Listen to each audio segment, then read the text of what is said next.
जिसका असली नाम जो है वो बड़ा अजीब है। अच्छा, क्या नाम है? इसका असली नाम है श्री अम्मा यंगर एप्पन। अच्छा, इतना लंबा नाम और इतना अब यूनिक नाम किसी को पता नहीं होगा। मैंने जब इसकी हिस्ट्री को खंगाला और पढ़ा हाँ हाँ हाँ। तो सबसे जो ज़्यादा हैरानी हुई मुझे नाम से हुई। अब मैंने उसको फिर पहले तो उर्दू में देखा, श्री अम्मा यंगर एप्पन।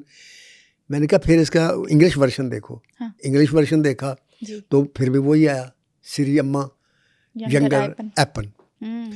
तफसील से पता चला कि एप्पन इनके वालिद का नाम था। अच्छा, जो हर बाप बच्चे के नाम के साथ बाप का नाम हाँ चलता जी है। हाँ जी। श्री का मतलब जो है वो तो एहतरामन या जिसे चुतरानी कह सकते हैं, सार्क से श्री कह लें। जी जी जी।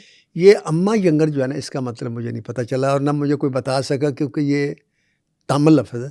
अच्छा, क्योंकि बेसिकली ये लड़की तमिल फैमिली से ताल्लुक़ रखती है, साउथ इंडियन फैमिली साउथ से इंडियन, थी। ओह जिसे अमेजिंग। तमिलनाडु आप कहते हैं। अच्छा, ओके। जो आजकल जिसकी फिल्में जो है ना पूरे हिंदुस्तान और बम्बे फिल्म इंडस्ट्री के ऊपर छाई हुई है। छाई हुई है। तमिल फैमिली की ये लड़की वकील था बाप, ओके, एप्पन साहब तो जो वकील थे, वकील थे। और वालदा जो थी वो भी कोई शोबे से ताल्लुक़ नहीं था, राजेश्वरी उनका नाम था, ओके। और वो घरेलू खातून थी, होम हाउस वाइफ थी। अब इस माहौल में बाप वकील हो, माँ घरेलू खातून हो, और बच्ची 4 साल की उम्र में चाइल्ड स्टार के तौर पर फिल्म में आ जाए, मेरी समझ से बाहर है। एक चीज़ मुझे समझ में आती है, क्या? जब मैं इंडिया के प्रोग्राम देखता हूँ, या मैं हिंदुस्तान भी गया हूँ 5-6 दफ़ा, जी। आप यकीन करें, आप मेरी बात ये माने या न माने, आम फैमिली की लड़की ले लें या लड़का ले लें, वो आपको एक्टर लगेगा या एक्ट्रेस लगेगी। अच्छा, उनके बोलने का इसकी वजह क्या होती है? जो मैंने नोट किया ना जी, उसकी बेसिक वजह जो ये है हाँ। कि उनका हर बच्चा जो है जी। वो डांसर होता है और हर लड़की डांसर होती है। वेरी ट्रू, वेरी ट्रू, बेशक। अच्छा, जो डांस है, ये जिसकी जो परफॉर्मेंस है, आपको पता है ये खामोश एक्टिंग है। इसमें जैसे कहते हैं ना, रक्स जो आज़ा की शायरी है, इसमें पाँव से लेकर उंगलियों तक, आँख, सर, हर चीज़ बोलती है, और ज़ुबान नहीं होती लेकिन रिदम होता है पीछे, उसके मुताबिक बोलती है। तो वो जो डांस सीखते हैं ना बच्चे, वो उनके साथ उनके चेहरे पर कॉन्फिडेंस और परफॉर्मेंस ऑटोमेटिकली आती है, क्योंकि डांस साफ ज़ाहिर है एक कमरे में तो दिखाया नहीं जाता, डांस तो महफिल में होता है, तमाशाइयों के सामने होता है। तमाशाई को, और चल तमाशाई में ना भी हो तो बच्चे ब्याह शादी में वहाँ भी 200-300 आदमी होता है, औरतें होती हैं, हर किस्म के लोग होते हैं, छेड़ने वाले, नारे लगाने वाले, सीटियाँ बजाने वाले। उनके सामने परफॉर्मेंस करने से उनके अंदर ऑटोमेटिकली वो एक्टिंग की परफॉर्मेंस आ जाती है, और एक एतमाद आ जाता है और कॉन्फिडेंस आ जाता है। आप किसी भी आर्टिस्ट की, किसी आम आदमी की, लीडर की, इंडिया के कोई भी ले लें, जब वो कैमरे के सामने आते हैं तो वो आपको आर्टिस्ट लगते हैं। अब हमारे जो सियासतदान है, ये भी आर्टिस्ट हैं, लेकिन इनको टाइम लगता है, ये शुरू में आर्टिस्ट नहीं होते, ये आहिस्ता आहिस्ता। तो 4 साल की उम्र, अच्छा, ना कोई फिल्मी, जो मैंने ढूंढा है कि इस फैमिली का कोई फिल्मी बैकग्राउंड भी नहीं है, कोई बैकग्राउंड नहीं। अच्छा। और किसी फिल्मी एक्टर से या किसी फिल्मी प्रोड्यूसर से या डायरेक्टर से कोई रिलेशन भी मुझे नज़र नहीं आया। ओके। तो ये एक फिल्म में चाइल्ड स्टार के तौर पर आ गई, बहुत बड़ी बात है। अच्छा, अब वो फिल्में चूँकि बम्बे में भी रिलीज़ होती है, पूरे हिंदुस्तान में तमिल फिल्में अब तो रिलीज़ होती हैं। इस बच्ची का काम देखा, अच्छा, हिंदुस्तान के किसी प्रोड्यूसर ने, ओके। वो बना रहे थे जूली, 1975 की बात है, उस वक्त इसकी उम्र होगी 12 साल।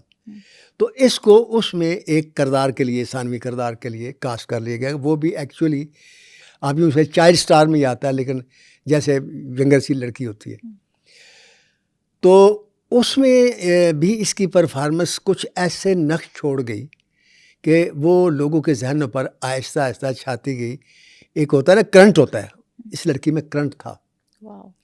वो करंट 4 साल की उम्र में भी था, वो 12 साल की उम्र में था। फिर इसको एक फिल्म साइन मिली बतौर हीरोइन, उसका नाम रखा इन्होंने सोलमा सामन। अच्छा, ये बॉलीवुड की फिल्म थी? ये बॉलीवुड की फिल्म थी। ओके। तो श्रीदेवी साहिबा को हिंदी आती थी? हिंदी तमिल देखें, हिंदू इनका आती या नहीं आती, आप देखें लता मंगेशकर को तो आप जानती हैं ना। हाँ जी, हाँ जी। उन्होंने 3000 से ज़्यादा गाने गाए, अच्छा, उर्दू के। ठीक। उनको उर्दू नहीं आती, तो ये कोई ज़रूर नहीं होता, लोग सीख जाते हैं। अब देखें, अब मेरी लेजेंड ऑफ मौला जट में सिवाय 2-3 आदमियों को किसी को पंजाबी नहीं आती थी, ना डायरेक्टर को आती थी, ना प्रोड्यूसर को आती थी, ना असिस्टेंट को आती थी।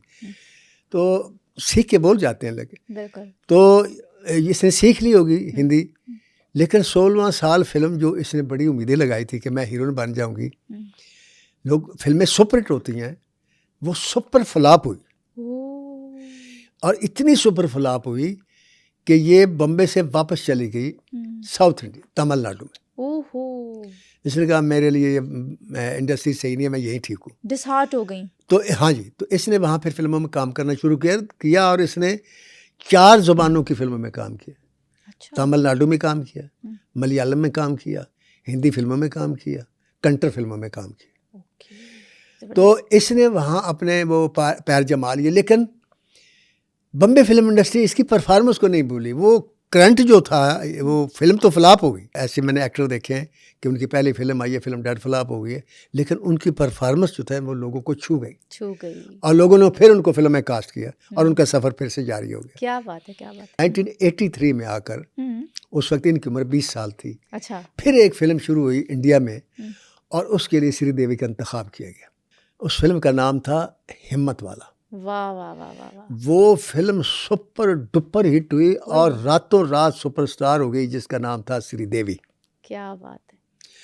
अब श्री के बाद देवी किसने लगाया, अम्मा यंगर निकाल के ना, ये तो मुझे नहीं पता, लेकिन एक बड़ा खूबसूरत और मुख्तसर और मोहतरम सा नाम बन गया श्रीदेवी, बॉलीवुड की देवी। हाँ जी। अच्छा, इनकी जो जोड़ी हिट हुई, जो इनका जो मेन जो हीरो था वो थे जतिंदर। तो जैसे सबिया संतोष की जोड़ी बनी, जैसे और मुसरत नज़ीर सुधीर की जोड़ी बनी, या वहीद मुराद ज़ेबा की जोड़ी बनी, तो इनकी भी वहाँ जोड़ी बन गई। हाँ जी। और वो जोड़ी बनी तो जितेंद्र के साथ इनकी 16 फिल्में थी और 16 फिल्मों में 14 फिल्में सुपरहिट। वाह वाह वाह, अमेजिंग, क्या बात है।